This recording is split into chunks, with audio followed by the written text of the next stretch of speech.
O abuso sexual contra a criança aconteceu na cidade de Viema. Segundo a Polícia Civil, o autor de 18 anos convidou a colega de apenas 12 para ir até a sua casa estudar. Lá falou que queria namorar com ela e a convidou para a prática sexual. A vítima se negou. Mesmo assim, à força consumou o abuso contra a criança. Depois, então, a vítima conseguiu sair da casa e foi até a escola, onde relatou para a professora o que tinha acontecido.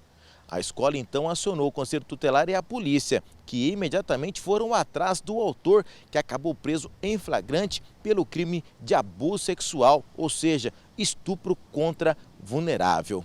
Ele já está à disposição da justiça lá de Viema. A menina passou por atendimento médico e também psicológico por consequência do trauma que sofreu. O grupamento da Polícia Militar de Laguna Carapã foi informado que esta caminhonete S10 com placas do Mercosul estava estacionada de forma suspeita em uma área de mata, às margens da rodovia MS 379, na região do distrito de Bocajá. Os policiais então se deslocaram até o local indicado, onde encontraram um rapaz de 32 anos, morador em Ponta Porã. Ao ser questionado, ele disse que era mecânico e havia sido contratado por cigarreiros para consertar a roda da caminhonete, que havia dado problema. Desconfiados, os militares decidiram vistoriar o veículo, onde localizaram mais de 1 tonelada de maconha escondida, tanto no compartimento de carga como no interior da cabine, além de 25 cartelas de comprimido abortivo e um rádio comunicador. Após checagem, as autoridades descobriram também que a caminhonete foi roubada ou furtada no município de Cascavel, interior do Paraná. A droga e o veículo foram encaminhados juntamente com o homem para a DEPAC, Delegacia de Pronto Atendimento Comunitário de Dourados, onde ele foi autuado por tráfico de drogas e contrabando. As apreensões aconteceram na madrugada de hoje, durante o policiamento na BR-262 em Corumbá, quando a Polícia Militar Rodoviária fiscalizava um ônibus interestadual. 2 passageiras de 22 e 26 anos demonstraram nervosismo quando viram os policiais e, após a vistoria no bagageiro, foram localizados dentro dessas 2 malas 38 quilos e 200 gramas de skunk, droga conhecida como a supermaconha. No mesmo ônibus, a polícia abordou uma passageira boliviana de 29 anos, que carregava, escondidos na roupa do corpo, 2 quilos e 100 gramas de cocaína. As 3 mulheres foram presas por tráfico de drogas e levadas juntamente com os entorpecentes avaliados em R$ 487 mil para a Delegacia de Polícia Federal de Corumbá.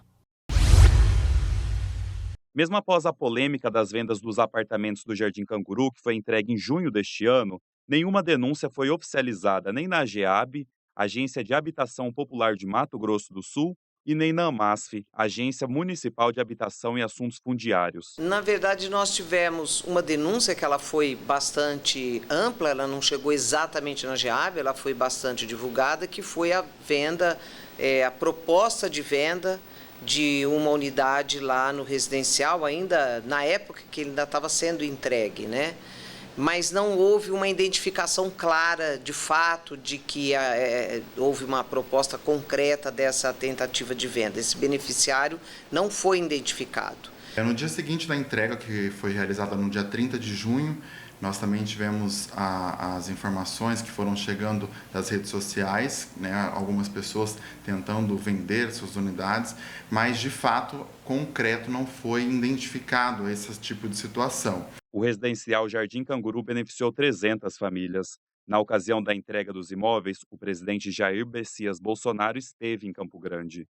O empreendimento das casas populares iniciou em 2018. A obra custou 29 milhões de reais aos cofres públicos. O governo federal investiu 24 milhões, o governo estadual 5 milhões e o município doou o terreno onde foi construído o residencial. A diretora da AGEAB destaca que a fiscalização para evitar que os imóveis sejam vendidos tem ocorrido e que inclusive já tem uma nova vistoria marcada. Agora nós vamos marcar novamente uma segunda visita, vamos visitar os outros, novamente as outras unidades que não tinha ninguém, e já se não identificar, não tiver ninguém lá, nós já vamos deixar uma notificação para a pessoa fazer contato para a gente agendar uma visita. Cláudio diz que faz parte do programa ações de conscientização dos beneficiados, de como conviver em condomínio e até mesmo da valorização do imóvel. É realizado eventos de geração de renda, da socialização, né, de viver em comunidade, dentro de um condomínio, de um apartamento, onde a maioria das pessoas beneficiadas não moravam nessa condicionante, né? Então, esse trabalho ele é realizado durante 24 meses. Diagnosticado com câncer na garganta, seu Nilson teve que passar por quimioterapia e ficou mais de um ano se alimentando por sonda. Infelizmente, este ano, após vários exames para reavaliar seu quadro, descobriu mais um câncer, e desta vez na língua. Não há cirurgia e sim só tratamento, o que demanda dinheiro. Não dá para fazer cirurgia, né? Porque está na língua e não tem como. Aí tem que tentar fazer a quimioterapia mais forte, agora vai ser muito forte. E aí os tratamentos dele é muito caro mesmo. A gente está lutando aqui, ele tem que ir para ficar forte, senão ele não consegue fazer. Ele tem que tomar esse insúria aí, né? Que ele tem que tomar 4 vezes por dia, né? Desde 2017, o seu Nilson vem fazendo tratamento. Já passou por diversos problemas de saúde, inclusive AVC, e agora o câncer na base da língua.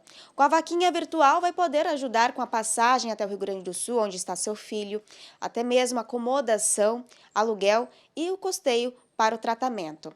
A gente tem que ir para lá, para o Rio Grande do Sul, e a gente tem que ter a passagem para ir também. Eu não estou tendo para ir, né?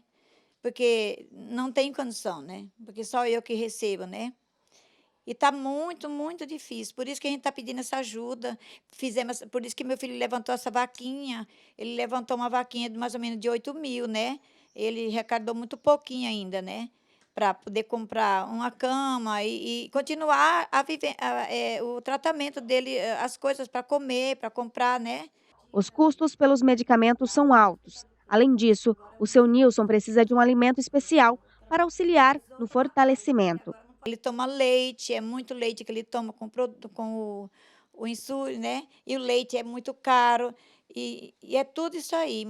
Está muito difícil. Para quem deseja ajudar, o nome da vaquinha é Ajuda para Mudança Tratamento Nilson Braga. Ou também pelo Pix 3030 281 @vaquinha.com.br. Traficantes campograndenses tinham montado um esquema de envio de drogas a partir da capital para o estado de Minas Gerais, se utilizando de empresas de transporte rodoviário para se livrarem da fiscalização e da prisão, caso fossem flagrados durante o trajeto até o destino da carga.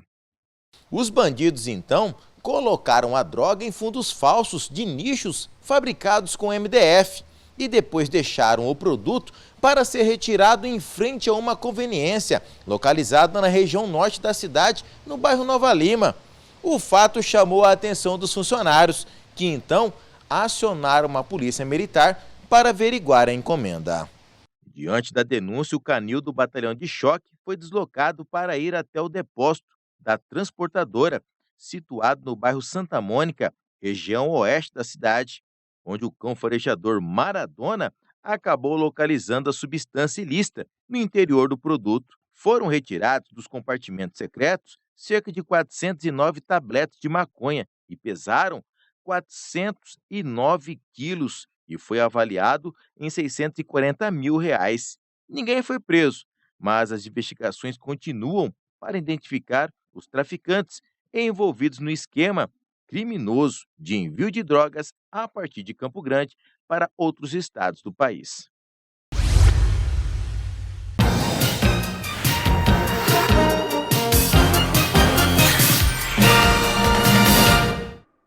Partidos, coligações e representantes de veículos de comunicação participaram do sorteio entre partidos para o horário eleitoral gratuito. Além disso, na ocasião também foi definida questões técnicas como o formato de mídia disponibilizado para as emissoras e também as definições das emissoras cabeças de rede. A propaganda eleitoral gratuita deste ano será de 35 dias, com início a partir do dia 26 de agosto.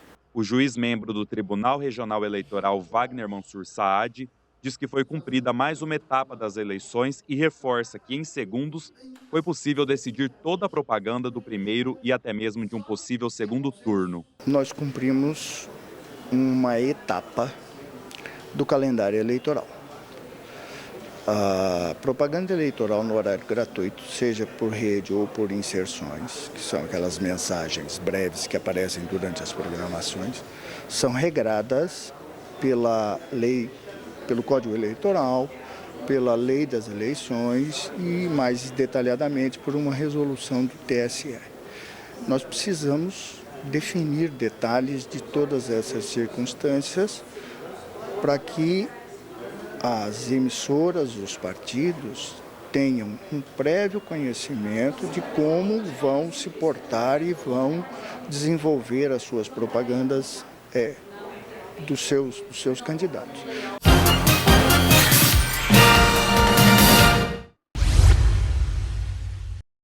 Olhos atentos no professor e no computador. Nesta escola particular de São Paulo, os notebooks são parte essencial das aulas de robótica. Também entram no simulado das provas do vestibular americano. Os recursos tecnológicos, eles são usados para potencializar, para dar possibilidades de um maior aprendizado. Senão é um recurso com fim em si mesmo, que não traz nenhum ganho no desenvolvimento da aprendizagem. Qual é o uso mais eficaz do computador nas aulas? Será que está de fato contribuindo para o processo de conhecimento? Organizadores de um projeto que distribui laptops de baixo custo para milhões de crianças em países em desenvolvimento tentaram responder a essas perguntas. Testaram crianças de 6 a 12 anos de mais de 300 escolas públicas e concluíram que não houve melhora nas notas de matemática e de linguagem. Mas os testes que medem a habilidade de raciocínio apresentaram bons resultados. Normalmente, para cada real investido em equipamento, você precisa de R$ 9,00 investidos em redesenho curricular, em formação dos professores, em outras mudanças para que esses novos equipamentos, essas novas tecnologias funcionem na sala de aula, né? Claro que a tecnologia está aí como mais um recurso na importante missão de aprimorar o aprendizado. Um recurso apenas, que não tira o lugar da boa e velha dupla quadro e giz, ou canetão mesmo. Esperar o professor explicar, para poder copiar depois, eu acho que você memoriza muito mais fácil e você entende muito melhor.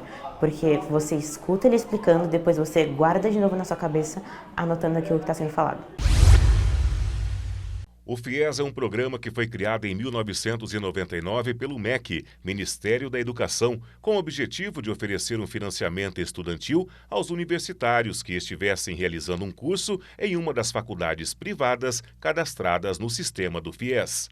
Diferente do ProUni, o FIES não oferece bolsas de estudo, e sim um financiamento. Após o término da graduação, o candidato deverá quitar a sua dívida em parcelas proporcionais à sua renda. E o resultado do segundo semestre foi divulgado e os alunos pré-selecionados devem complementar a inscrição. O prazo para a complementação de inscrições do FIES agora desse segundo semestre de 2022, ele iniciou dia 17 de agosto e vai até dia 19 de agosto. Então, são 3 dias que o estudante tem para entrar na plataforma, fazer a complementação da inscrição e trazer a documentação para a instituição. Quem não passar nessa primeira chamada concorrerá automaticamente a uma vaga na lista de espera. Dia 22 de agosto até o dia 22 de setembro, o FIES trabalha com a lista de espera, que é onde os candidatos serão convocados através dessa lista de espera. Além da nota do Enem, o sistema do FIES também considera a seguinte ordem de prioridade ao selecionar os alunos aprovados.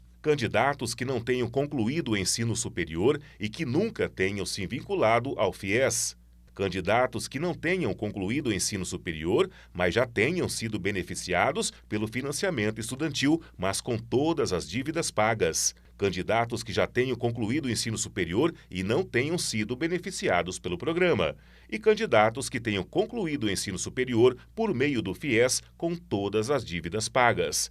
Quem ainda tiver débitos no programa não pode se inscrever. O aluno poderá pagar o financiamento enquanto realiza a graduação. Contudo, será pago apenas o valor referente ao estabelecido no contrato.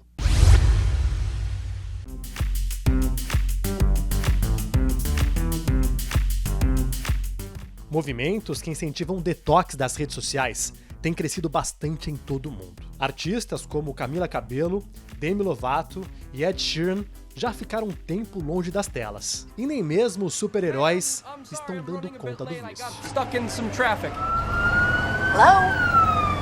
O ator britânico Tom Holland, de 26 anos, que interpreta o Homem-Aranha, fez um vídeo falando que essas redes superestimulantes, como o Twitter e o Instagram, têm prejudicado a saúde mental dele. E que, por isso, decidiu deletar os aplicativos. Muita gente é assim. A cena se repete o dia todo, até dirigindo. Tudo para checar as novidades, curtidas e mensagens do feed. Eu confesso que eu utilizo bastante as redes sociais, mais até do que eu deveria.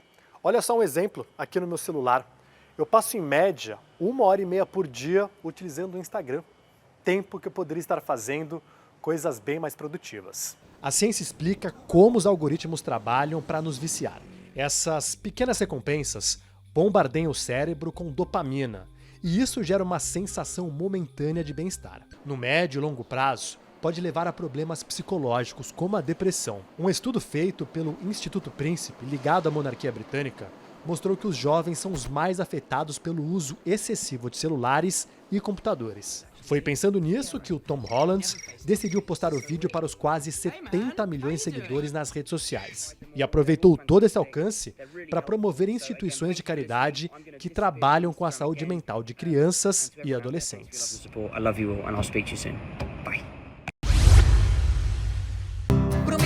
O queijo é bom de qualquer jeito. E com uma boa prosa, então... Pão de queijo pro mineiro é todo dia, toda hora, que faz muito bem, é uma delícia. Por aqui o pão de queijo se tornou até mesmo a base de sanduíches. Nós, como os mineiros, a gente não se satisfaz mais comendo um pão de queijo simples. Então houve essa necessidade de ter que agregar um recheio. Com casquinha crocante por fora e recheio macio por dentro, o pão de queijo tem origem incerta. Mas a referência no país é Minas Gerais, desde meados do século XVIII. A história conta que pouco existia farinha de trigo no estado, mas tinha muito polvilho e queijo produzido nas fazendas.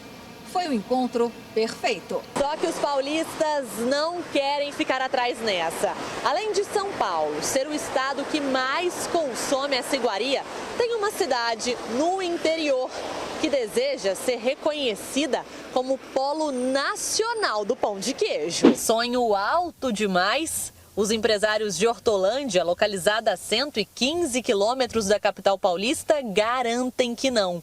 A cidade tem quase 60 fábricas e produz por mês mais de 3.000 toneladas de pão de queijo. Eu não vou escolher o melhor, mas garanto que o pão de queijo paulista está aprovado.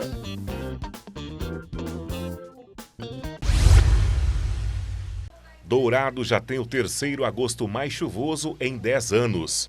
Desde 2012, apenas em 2016 choveu 104,8 milímetros de precipitação pluviométrica e em 2020 com 117,2 milímetros. A cidade já registrou até agora 94 milímetros e como a previsão aponta mais instabilidade climática no município, o acumulado tende a aumentar.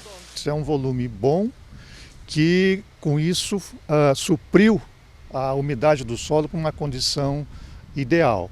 Ainda temos mais uma quinzena no mês, né? Então provavelmente ainda vai vir mais alguma chuva. As chuvas que caíram neste mês já começaram a impactar positivamente o setor agrícola de Mato Grosso do Sul. O positivo é que os solos agora estão com uma condição ideal de umidade, né? Como a evaporação nessa época do ano é menor, então os solos devem se manter com uma condição favorável para a agricultura, né, por um período bem razoável. Lembrando que a partir do dia 16 de setembro termina o vazio sanitário e com isso já é liberada a semeadura da soja. O clima tem se mantido favorável, a safra de milho safrinha foi muito boa, principalmente em função das condições climáticas, né? E vamos torcer agora para que as condições climáticas para a soja também sejam favoráveis. Se nos últimos dias o douradense ora colocava, ora tirava o casaco, a notícia é que é bom mantê-lo por perto. Isso aqui é porque nós vivemos numa região que é uma transição climática entre o sul e o centro-oeste. Então é uma característica do clima.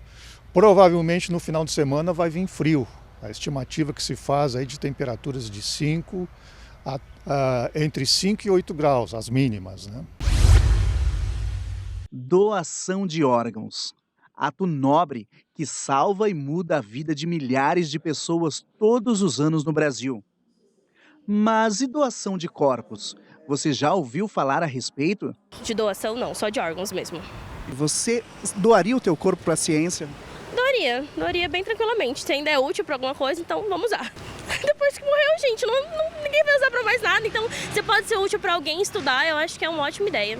Em atividade desde 2019, o Programa de Doação de Corpos da Universidade Federal de Mato Grosso do Sul realiza um trabalho informativo para conscientizar as pessoas sobre a possibilidade de doação do próprio corpo para fins de ensino, pesquisa e extensão na área de anatomia humana. Esse programa surgiu de uma demanda que nós tínhamos acumulada já há 10 anos, em que nós nos víamos sem o aporte de corpos não reclamados para a gente poder trabalhar com os diversos projetos, com as atividades todas que caracterizam o nosso laboratório. E aí nós começamos a observar que em outros países eles venceram essas dificuldades implantando programas de doação de corpos. Então nós começamos a organizar a temática aqui, propusemos um seminário em que os vários segmentos da sociedade participaram, porque a gente precisava, por exemplo, de um provimento, né? Um provimento à lei que destina o cadáver para essa finalidade, que é o corpo não reclamado, para que ele efetivamente fosse cumprido, e também no caso das doações, para que, por exemplo, os registradores e notários dos cartórios se sentissem mais seguros em fazer uma certidão de óbito, onde o assentamento desse corpo seria, então, o laboratório. Em pouco mais de 2 anos de existência, o programa já teve 2 doações convertidas e muita gente manifestando o desejo de se tornar doador. O que nós percebemos nos nossos doadores, porque eles fazem testemunhos aqui, alguns a gente até tem registro de vídeo, eles expressam exatamente essa questão. A preocupação, em algum momento eles tiveram a necessidade de serem atendidos por um profissional da saúde e viram que a evolução se deu a partir dos estudos, né? E os estudos, eles são muito mais eficientes, isso já está comprovado cientificamente, quando são feitos em peças naturais. 9 cursos da área de saúde são atendidos pelo Departamento de Anatomia da UFMS.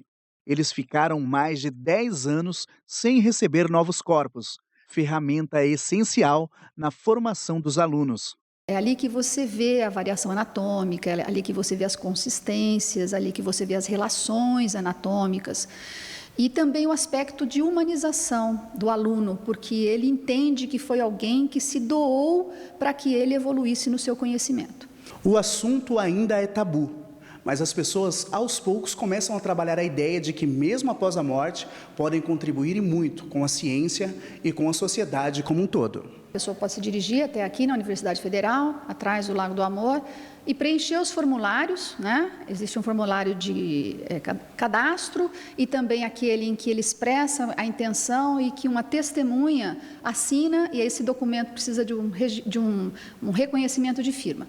Mas também nós temos um site do nosso museu, Doação de Corpos, sem ser cedilha e sem o tio, em que a pessoa obtém os formulários, obtém as informações todas, né, como se processa, o que fazer na hora, o que é feito com o corpo, está tudo ali.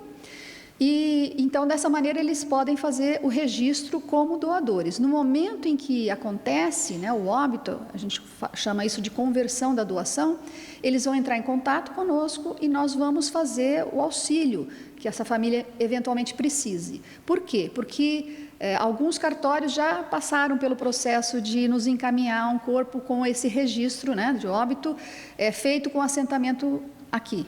E outros cartórios ainda não. Então, a gente está fazendo esse trabalho de acompanhar em cartórios que ainda não tiveram a oportunidade de nos favorecer dessa maneira e explicar, deixar todo mundo tranquilo para que o corpo efetivamente chegue até o laboratório.